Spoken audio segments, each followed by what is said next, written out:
तुमसे चुरा ले तुम्हें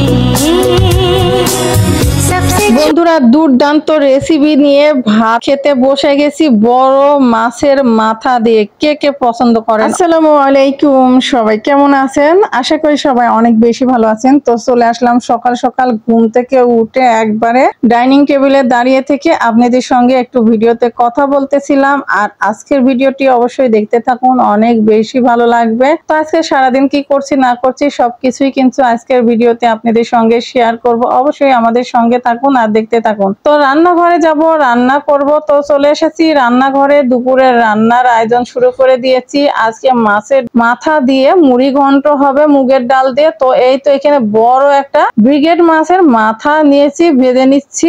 আর আজকে মাছের মাথা দিয়ে মুড়ি ঘন্ট করব। তো সারাদিনের ব্লগটা অবশ্যই দেখুন, আপনাদের কেমন লাগছে অবশ্যই কমেন্টে জানাবেন। আর কে কে এরকম মুগের ডাল দিয়ে রেসিপি খেতে পছন্দ করেন অবশ্যই কমেন্টে জানাবেন। মাছের মাথা দিয়ে মুড়ি ঘন্ট, এটা শুনলে তো এমনিতেই জিভেতে পানি এসে যায়, অনেক ভালো লাগে এই রেসিপিটা। যারা পছন্দ করেন তারা অবশ্যই বেশি বেশি করে লাইক এবং কমেন্ট করে জানান। আমার কাছে দুর্দান্ত লাগে, খুবই ভালো লাগে, তাই আপনাদের সঙ্গে তো শেয়ার করে ফেললাম। আপনাদের কাছে কেমন লাগে অবশ্যই কমেন্টে জানাবেন। তো এই তো রান্না তো শেষের দিকে হয়ে গেল, কথা বলতে বলতে রান্না তো শেষ। তারপরে খাওয়া দাওয়া হবে, খাওয়া দাওয়ার পরে কি করি না করি সেটাও কিন্তু আপনাদের সঙ্গে শেয়ার করব। আপনাদের কাছে ব্লগটা যদি ভালো লেগে থাকে অবশ্যই ইউটিউব চ্যানেলটি সাবস্ক্রাইব করবেন আর ফেসবুক পেজটি অবশ্যই ফলো করে দিবেন। এখন চলে এসেছি ছাদে। তো অনেক দিন পরে ছাদে যাচ্ছি, চারতলা ছাদে যাব। চলুন আপনাদের সাথে একটু শেয়ার করি। আর তো ছাদে চলে এসেছি, চলুন ছাদের ভিউটা দেখাই। দেখতে পাচ্ছেন এখানে ছাদে 12 মাসি আম কতগুলি ধরে আছে, অনেক সুন্দর লাগছে। ভাবি এখানে গাছ লাগাইছে, গাছে কি সুন্দর আম ধরেছে, মাশাআল্লাহ বলবেন সবাই, অনেক সুন্দর না? বাসার ছাদে এরকম আম গাছ লাগাইলে আম খাওয়া যায় নিজেদের, আর ফরমালিন তো আম খাওয়া যায়, কিন্তু এটা অনেক সুন্দর হয়েছে।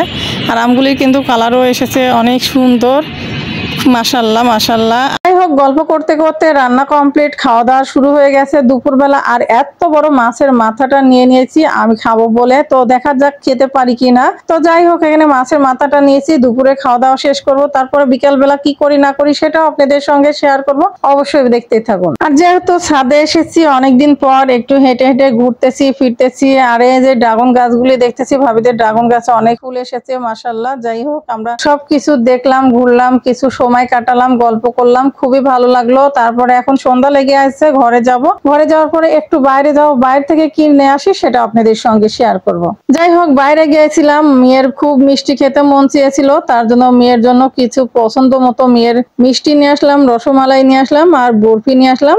আর এখানে ক্ষীর কদম মিষ্টি নিয়ে আসছি কিন্তু মেয়ের জন্য, মেয়ে খুব পছন্দ করে। যাই হোক, আপনাদের সঙ্গে একটু শেয়ার করি চলুন। এই যে ক্ষীর কদম মিষ্টি দেখুন, অনেক সুন্দর মাশাআল্লাহ, খেতে কিন্তু অনেক ভালো লাগে ক্ষীর কদম মিষ্টিটা। আর এই যে এটা বরফি, এই বরফিটাও কিন্তু খেতে ভালোই লাগে। যাই হোক, আপনাদের কাছে কেমন লাগে জানি না, আমার কাছে মোটামুটি কোনো রকম ভালো লাগে না অত। তো যাই হোক, এদিকে মেয়ের জন্য রসমালাই একটু নিয়ে আসছিলাম। আর যেহেতু মেয়ের মিষ্টি তো বেশি খাওয়া যাবে না, আর বাসি করে কোনো খাবার খাওয়াই যাবে না, তার জন্য এখানে অল্প করে নিয়ে আসছি, যেন যেটাই নিয়ে আসছি টাটকা টাটকা খেতে পারে, বাসি খেতে যেন না হয়। তো যাই হোক, এই তো রসমালাই অল্প করে নিয়ে আসছি, সেটা ওই যে এখানে আপনাদের সঙ্গে শেয়ার করলাম। আর আজকের ব্লগটি আপনাদের কাছে কেমন লেগেছে অবশ্যই কমেন্টে জানাবেন। আর এই তো 3 রকমের মিষ্টি নিয়ে আসি আর আপনাদের সঙ্গে শেয়ারও করে ফেললাম। আর আমার মেয়ের তো খুব পছন্দের জিনিস। যাই হোক, আজকের মতো বিদায় নিচ্ছি, এই পর্যন্ত। আল্লাহ হাফেজ, আসসালামু আলাইকুম।